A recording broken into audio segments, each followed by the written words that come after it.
Hey everybody, this is Strategywizard again. Today I'm going to be doing another video where I'm talking about a game that I like and seeing why people don't like it. The critics on BoardGameGeek.com, people who think that it's horrible. Quantum is the game in question, and we're going to look and see why people don't like it and if I can understand why they don't like it or if I think that their reasoning is not accurate. And maybe you'll be able to balance out, all of my praise for the game. You can see why people don't like it, and that'll maybe help you get a better idea if it's something you'd be interested in. Maybe. We'll see. So, that being said, I will post a little picture here somewhere of what the general distribution of the ratings are for Quantum on Board Game Geek, so you can see what most people think. But let's go ahead and get started in on the 1 stars. This first guy says, boring, ugly, and too random piece of junk. Well, he doesn't really say a lot in particular, but at least generally speaking, he thinks it's too random. He thinks it's ugly. Ugly, I don't think it's ugly. Actually, I think the tiles are nice. The only thing I don't like so much is the artwork of the characters on your player boards. I mean, they're not ugly, they're just not great. Well, I can't do any better. They are great in that sense, but they're just not as good as I think they could have been. But to say that, but everything else looks good in my opinion, and to say too random, wow.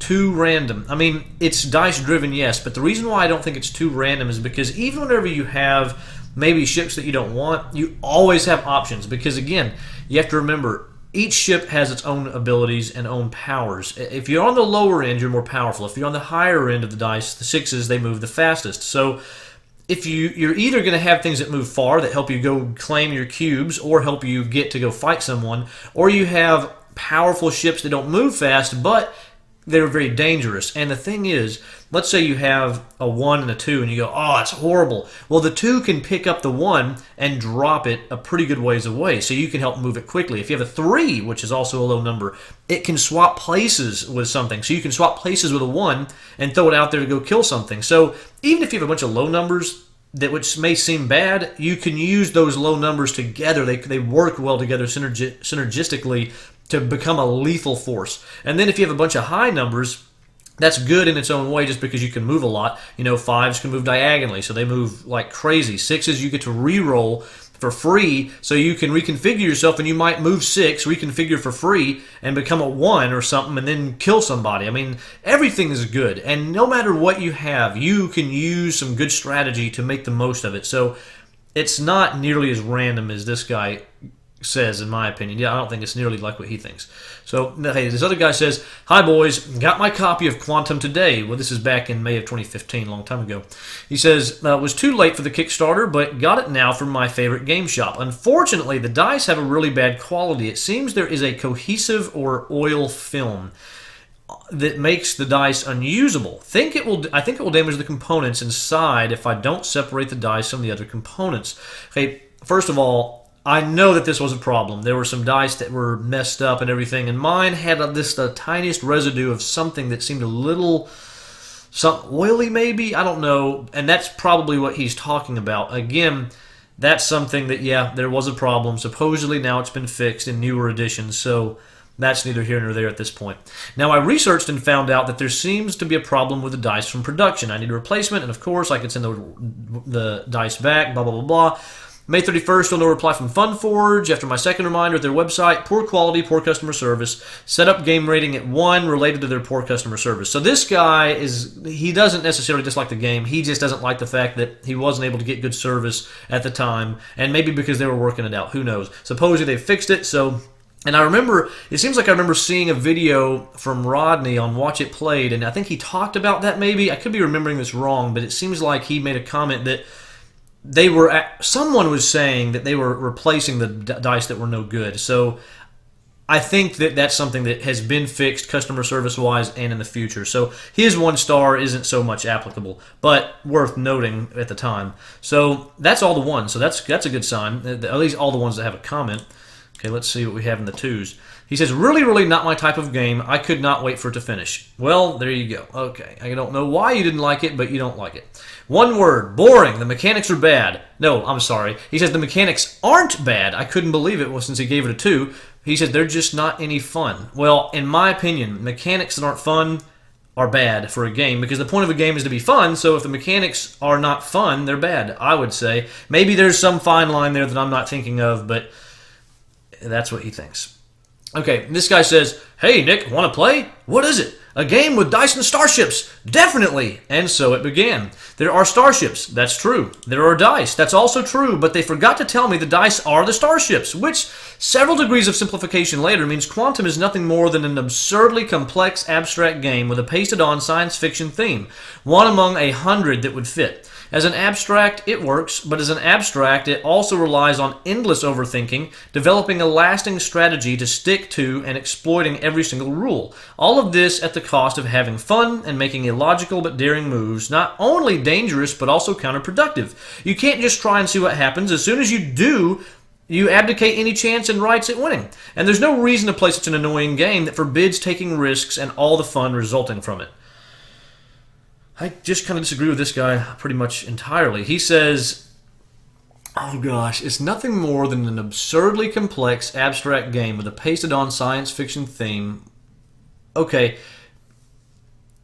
I kind of see where he's coming from here. I mean, it's somewhat abstract in the sense that you just have these dice that are moving on the board and doing things. But I think there's enough theme here because they represent ships. They use a little bit of imagination. These ships are moving around. They're having combat, and they're working on these planets to put these quantum cubes. And you have these cards that give you these upgrades, so you're learning and getting better. You're doing your research to get better and get new abilities and build your fleet. So I don't think it's quite as abstract as he thinks. Y'all can let me know if you disagree, but I don't think it is so abstract. And he says, as an abstract, it works, but as an abstract, it also relies on endless overthinking, developing a lasting strategy to stick to, and exploiting every single rule. I mean, I don't think it takes that much overthinking, really. I mean, usually, there's a lot of thinking involved, but not any more than other strategy games that, I don't think it's that hard. I mean, it's very strategic in its own right, but isn't that a good thing? I mean, we want strategy. It's not like it, but the thing is, there's enough variables going on to keep it interesting. So I don't know what he means by that. He also says, all of this at the cost of having fun and making illogical but daring moves, not only dangerous but also counterproductive. I don't know what he means by that. You make daring moves, yes. And he says at one point that there's no, what do you say? You can't try and see what happens. As soon as you do, you abdicate any chance and rights at winning. I don't understand what he's talking about. You can't just try and see what happens. Well, yeah, you can try, and then you'll see what happens. So that's just the way any game works. You try something, you see what happens, and that's it. He says you abdicate any rights at winning, or chance and rights at winning. What does he mean? I mean, every game's that way. You try something, and if it doesn't work, guess what? You're probably going to have a hard time. In this game, you will die, assuming you're playing against somebody who's going for a militaristic strategy at all. And that's okay. You're going to die. But that doesn't mean you're not going to win, because whenever you come back, you can go kill them. I've seen that before. I lose a few, then I come back and I take out a few of theirs, and you have that back and forth going on. I mean, it's not like you just make an error and suddenly you lose the game or have no chance. So I just think this guy's totally out there. Whatever. Okay, this guy says, hated it, very boring and luck dependent. Okay, well, it's these people who think it's so luck dependent, I don't understand, because I'm telling you, no matter what you get, whenever you get those dice, you're going to have dice that, you may not be what you want, but you can use them for a strategy. There's always something to do. And like I said before, even if there's nothing really good that you want to do at the time, researching is always useful, because whenever you're getting closer to getting another card and you finally get it, that's powerful, because those special cards make a humongous difference. So it's not so luck dependent. Maybe I need to play again, but I don't want to, as I hated it. Wish it had an elimination so I could walk away. Probably was missold it. I guess he means someone misrepresented it. Wasn't told it was an abstract with lots of randomness from the dice and cards, with chunks of AP downtime while you contemplate your moves. All fine in a two-player, except the randomness. No, I was told it was a cool 4X game. Didn't work for me. No build-up. Just fly your dice around and try to put cubes on the map to win. And good luck doing that in a multiplayer. Never again. And I haven't even mentioned the weirdly, unpleasantly sticky dice. Okay, another reference to the dice. Yeah, we understand. But this guy seems to, once again, the randomness that these people seem to think is here, I just don't see it. Here's the thing. You've got these cards out there that you can buy. you have 3 cards, 3 black cards, 3 white cards. You have choices. So the cards aren't that random. I mean, you see them, and you're both knowing what's available. So it's not like you just draw a card and go, oh, wow, I got something amazing. You all see what's out there. You're all trying to get it, which will help motivate people to make choices to keep someone else from getting a card or to make sure you get it, a certain card that you want. But they're all good, so it's not random in the sense that someone's getting something wildly better than someone else. Every card is good, powerful, and useful. So no, it's not so random. It's actually really awesome because you're customizing yourself as you play the game. Some people are getting more ships. Some people are getting more powerful at combat. Some people are getting better at putting quantum cubes out there. Some people are making it to where they can move faster with their fleet. I mean, but they're all good. It's not just stupid randomness like other games where it can totally change the way the game is being played to the point where one person has a landslide victory. I mean, I'm not going to say it's impossible, but I have never played where that happens, so I don't put any stock in that. This guy says, holy bleep, this game is bad. It is a stalemate until a runaway leader emerges. Right off the bat, he's wrong. He's wrong. I'm not saying, again, this is a case where someone might have had a bad game, but I've played it several times, and that doesn't happen. Usually, it's tight whenever. I think I've always played where it's been a relatively tight game, and you're pushing and you're getting close, and someone makes a steal at the end to win, or maybe they get some really good fighting going on and kill enough ships to where they can make that move. It's not like that someone just creams everyone else, unless maybe on some unusual circumstances that might happen, but I haven't seen it. When our runaway leader emerged, there was literally nothing anybody could do about it, even if the entire table ganged up on him. How is that possible? How could you possibly be playing this game and get to a point where even if everyone tries to stop them, you can't do anything about it? The only way that would happen is if that person just played better than everybody else, as far as I'm concerned. That person probably just made better choices. They got some 3s and 1s. Use those 3s to get in positions where they could swap out with their 1s, get some quick kills, and slow everyone down. But even then, it's not that hard to get back in the game and get your ships back in and moved in to take them out. And block them from getting their quantum cubes. I just don't see that being nearly like what this guy's talking about. He says, I think this is a snowball on purpose because otherwise the game would bog down and drag on forever. Really, really bad design. Well, okay, I just totally disagree. Totally disagree. Okay, now we're going to the 3s. Let's make sure we go to just ones that have comments. Okay, roll your dice at the beginning of the game. These are your ships. Exact pip values are required to colonize a planet. Race to control 4 planets. There really is very little here. Dice move equal to their pip value and have a special ability. Lower numbers are better in combat, but overall this is a race to 4 planets that is completely decided by that initial dice roll. And that is not even close to true. Not even close to true. Your initial dice roll, first of all, you can change on the fly. If you have 6s, you can change for free. And anything else, I mean, you have 3 actions. One of those actions you re-roll, it's going to be something different. You're not allowed to get a duplicate. You always re-roll until you get something different. And so your initial, and again, like I said before, no matter what you get, they're all good. They're all useful. So if you feel like that, it's because you're either not making use of what you've rolled in the right way, because if you roll a bunch of low numbers, which means you don't have the pip value to get those planets, you use those low numbers to go kill something. It's pretty much that simple. And I'm going to tell you, it doesn't take long to be able to re-roll to get to the point where you have the stuff to be able to place quantum cubes. Oh, man. It's just not that these people, I'm sorry, it's just wrong. Just wrong. Okay, this guy says it's a light DOAM. I'm not sure what that means, but type game meets Kramer's AP inducing systems. Heh, but it's true. Game design part is pretty impressive. How one can create basically a full-blown space conflict exploration game with very simple and streamlined rules. Yes, I agree with that. Just the spatial play gives you many possibilities of doing clever things with special powers of your ships. Yes, I agree. The game heavily promotes aggression and is quite dynamic. Agree again. There are 2 problems with the game. Okay, maybe 3. First, okay, this guy, okay, I hit read more. There's a lot here, so let's see if we can get through all this. First is that it's a multiplayer game with no structure that would steer the metagame. So if people don't know they're supposed to attack whoever is in front, it can be a frustrating experience. First of all, I think most people know that. Most people kind of get the idea that if someone's in the lead, you try to stop them. I mean, I don't think that's too hard to figure out, personally. It's not a deal breaker, but means you need to play it with people who understand how one should play these games.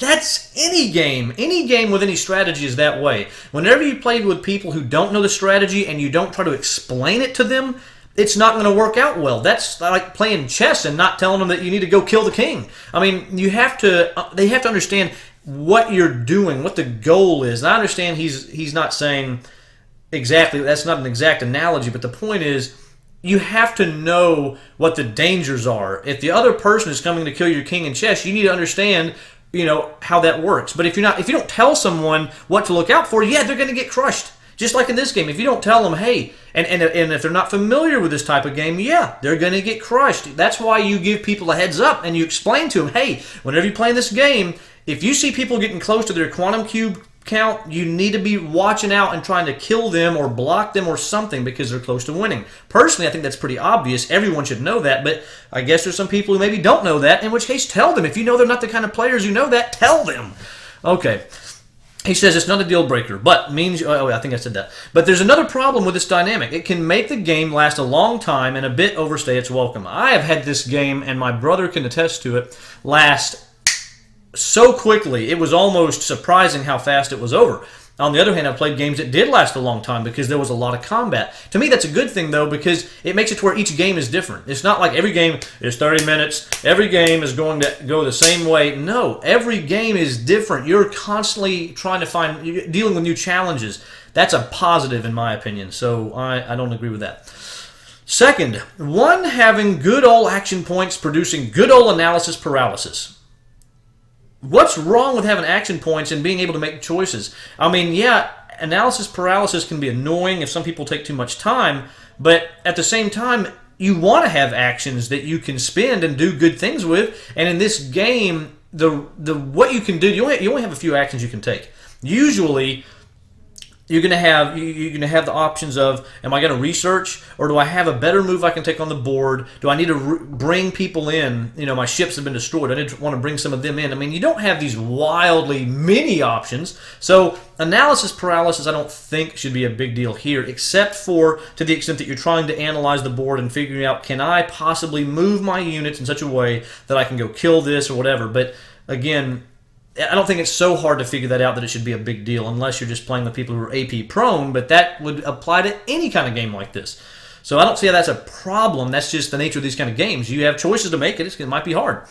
It's really Kramer, which I don't know what he's talking about there, all over again. The game is tactical. Long-term plans not really viable, meaning and I agree with that. Long-term plans are not necessarily viable because you can be crushed. You could be on your way to doing something awesome, and someone could sweep in with some power play and mess you up. That's just the name of the game here. So I agree with him there. Long-term plans are not viable because they can be shut down. Meaning you'll figure out what you need to do only as your turn comes along. To a certain extent, I don't agree with that, though. You have at least a medium-range plan. You still have an idea of this is what I want to do. I've got this stuff available. What you need to pay attention to is what can your opponent do with what they have. You know what they can do with what they have. They might have a 3 that they want to move and then swap out with a 1 and kill you. You have to watch out for those kind of things, and that's part of the fun, in my opinion. You're trying to see, this is what they have, this is what they could do. If they re-roll their ships, things could change, but that's the adaptability part. The things change and it could mess you up, but that's okay because that's them taking a chance. They're taking a chance anytime they re-roll that they're going to get what they want, and that's okay. I don't see how that's a problem. This guy acts like you only once your turn comes back around can you make any kind of plans. No, you can think longer than that. The only time that you can't think longer than that is if everyone just has death machines everywhere about to kill everybody, but that's almost impossible for that to happen. And if it does happen, they're not. You need to go after their 3s that are teleporting the 1s all over the place to blow everyone up, and that's not. I don't know. I disagree again. I disagree. He says, okay, I prepare for certain paths, but that's me. So play with people who do. I don't know what he means by that. Then some people need time to internalize all the special powers, the whole 6 of them, and this might take a while. It's only 6 powers, and they're right on your player board, and they're pretty straightforward and simple. So I'm sorry. I think that's a problem with your group if they're having a hard time with that. Third one is that it's hard to keep track of what you're doing when you're doing it. I don't know why. You have these big dice. You got very basic board here. Planets with open places for your quantum cubes is not a lot to keep track of, but okay. He says, harder than I found with old Kramer's games. It would be helpful if... Oh, maybe Kramer... Oh, well, I don't know. I still don't know what he's talking about. It would be helpful if there'd be an action point track or markers or something that you'd know how many points you've spent. Okay, well, get a die and start it at 1 and 2 and 3. I mean, it's not like you can't come up with a way if that's a really big problem for you. The other thing, which is not a problem for me, the other thing is tracking of which ships have already used their special power for the turn. You only get a few actions. You only have a few ships out on the board. It's not that hard to keep track of that. It's not hard. I've never had that an issue. I don't think I've ever played and someone thought, wait a second, did I use the awesome, cool special power of this ship? No, you'll remember, and the other people will remember because you did something cool. So I'm sorry. I don't think that's an issue. It would be helpful if there'd be an action. Yeah. The other thing is tracking which ships. Yeah. Okay. We put them diagonally, and it did make the game flow a bit smoother. Man, I think your group just needs a little bit of help. And then you just need to remember which ships already moved. Again, it's not that hard. You only have 3 actions, so you only have even if you moved everybody, it'd be 3 whopping actions. So if you move one, you ought to remember, yeah, I moved it for this reason. I mean, so many games. Oh man, I don't know. So, interesting premise. Definitely needs people who either play quickly or have played enough to internalize the rules. Will need to play more to properly evaluate. Rating down, groupthink influenced game, drags. Okay, this guy, I just think that he gave it 2. He actually gave it 2.5. They put it in the 3s. I just think that everything that he said pretty much didn't make much sense for the most part. There might have been a little bit of merit there, but not much. Okay, we'll do a few more of these because that one was intense. This guy says, roll d6 as your ships while beating up other people's ships. And goal is to construct quantum cubes. Problem? You can never seem to safely construct them because your ship will be destroyed by other players. That's his whole comment.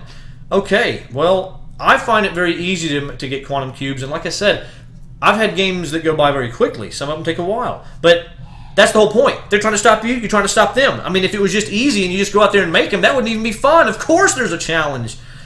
Not a reason to give it a 3, buddy. Area control, combat, and dice rolling at its worst. My experience with this game was a bad one, but I don't care for the style, mechanics, theme, look, or feel of this game. Not for me. Okay, well, you obviously just like everything about it. You don't like the theme, you don't like the look, you don't like the feel, you don't like the style, you don't like the mechanics. Yeah, you wouldn't like it, but oh gosh. I'm sorry.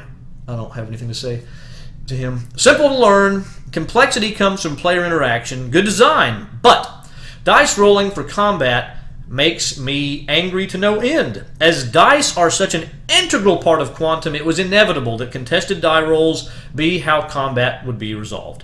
Now, I will give him this much. I will agree with one person, finally, to a certain extent. Maybe I agreed with somebody else earlier.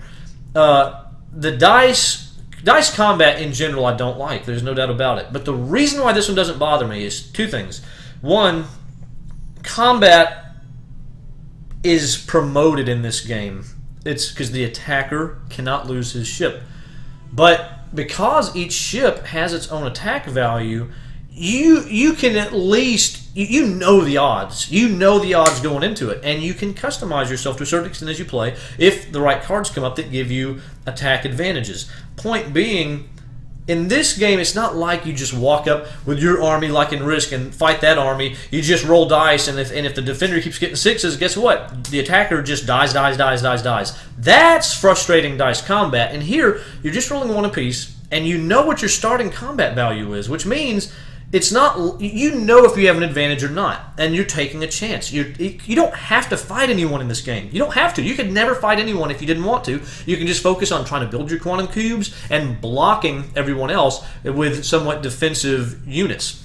So it's not like you have to. It's not a requirement in this game. Granted, it's motivated. They push you to do it, but the thing is, the dice combat is better than other dice combat games just for the reason that I said. The whole idea is a 1 will always beat a 6, no matter what. Because even if you roll a 6, you're still lower or equal to a 6 that rolled a 1. And the attacker always breaks ties. So you know you're going to win that. And as you get closer, maybe you have a 2 against a 5, you know chances are you'll win. You've got the odds in your favor. Granted, you could get unlucky, but the point is you go into it with a lot of information. It's not just pure 50-50 every time you fight, unless you're always doing 3 against 3, 4 against 4. The point is, oh man, it's just, I'm sorry. Once again, I disagree. It's just not nearly as bad as this guy. I mean, the fact that made him give it a 3, that's just too much, especially whenever the combat isn't required in the game. It's one thing if it's Risk, where you have to do it, and it's just complete shameless luck. In here, it's not. Okay, played once, tight game, very close, very exciting. Never again, dice suck, frustrating, and also first player advantage problem.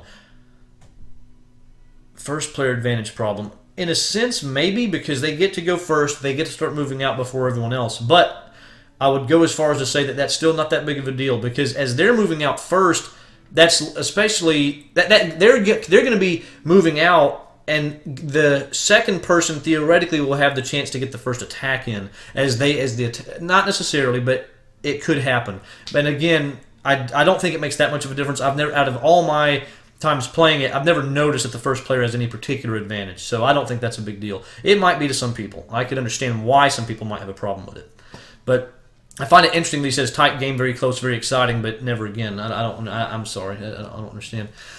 So game, not much depth in my opinion, although it was a clever use of a game with dice. Okay, I can't really argue with you there. So, really cool idea, but the gameplay is sorely disappointing. The turning points in the game are almost entirely unrelated to the tactical moves, but instead on when an unlikely die roll happens. The game drags on if nobody gets unlucky. I don't necessarily agree with him there. He says the only turning points are when there's an unlikely die roll. I don't really see exactly what he means there. I guess he just means everything seems somewhat predictable until that point, but it's not predictable because as you're changing your ships, you're re-rolling your ships to get what you need, you're getting new cards to make new advancements and all this stuff. To me, it's a very dynamic game that's changing all the time, so I think there's a lot of good turning points. My first edition copy shipped with very low quality damaged dice, okay, I understand that, which hugely tainted my initial impression of this game. Going to give another shot when I receive my replacement dice. Well, apparently he didn't review it again because there's no update. This last 3 will be the last one I do. Boring game with lots of analysis paralysis, completely pasted theme, and little interaction between players. We never finished our first game due to boredom. Make yourself a favor and stay away from it. Well, lots of analysis paralysis, I don't know. I don't know. I feel like there's so many games that have way more analysis paralysis potential. This one doesn't seem like it. You only have so many actions. You've only got so many dice out there. I mean, yeah, there's choices to be made, and it's not always just easy. But there are games with way more complex issues and things to think about. So no, once again I disagree. So anyway, this has kind of got my blood boiling a little bit. If you don't mind, leave in the comments down below what you think. Do you disagree with me? Did I miss something in something that someone said in these comments? Do you disagree with me? And please let me know, and let me know if I'm too angry. But either way, I had fun doing the video. I hope you enjoyed it, and in the meantime, take it easy. I will see you on the next one, and let me know if you have any ideas for how peaceful I need to be, or if you think I wasn't excited enough. You can tell me that too. In the meantime, y'all have a good one. I'll see you on the next video. Bye.